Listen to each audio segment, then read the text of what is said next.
Sexual violence in college campuses is a nationwide problem. Many colleges are launching campaigns and programs that raise awareness and educate students on how to protect themselves and others. However, many college students are not aware of these resources and do not take advantage of them. These resources, ranging from counseling, educating, and providing security, are very useful. They teach students how to respond as bystanders and how and where they should ask for help when they ever need one.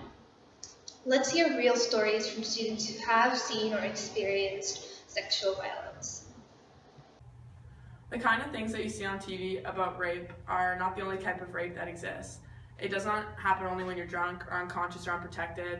It can happen between you and someone you think you know well or somebody that you don't know well. And it can happen anywhere, in any place, and any time, even in a place you think you're safe. After coming here, I learned that I should not feel obligated to have sex just because you had a date or because a guy did a favor for you or because you're in college. If you don't want to do it, don't do it. That's what I learned when I went to the Consent Ed program offered by Cornell Women's Resource Center. I was empowered by this program to say no and to make my voice matter. To tell you about my experience, I was invited into a guy's room on a date in my first year in college. And at first it wasn't weird, and we were sitting on his bed chatting and talking about small stuff. But when he began touching me and things got really uncomfortable, I didn't like it. And I felt uneasy, and I knew that it was a sign that I wasn't ready to go further and to move on.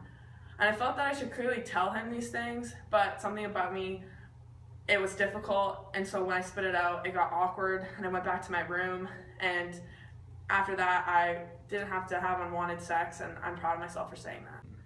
Unfortunately, many girls don't know how to deal with this kind of situation, so they skip this process and end up having sex against their will. I hope that more people, like myself, tap into these resources, both men and women, so they don't end up having a relationship that progresses the way that they don't want.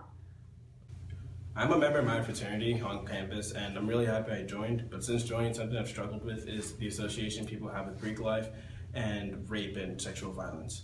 I really wanted my fraternity to not have the reputation. I wanted to fight against that. And so this year, a lot of the brothers, we really worked to reinforce the idea of being active bystanders, and we put a lot of effort into making sure when we see potentially dangerous situations at parties that we point them out and we try and stop them. I wanted to leverage my social media presence and sort of use that to help the CSVP, so I became a CSVP, a social media student representative.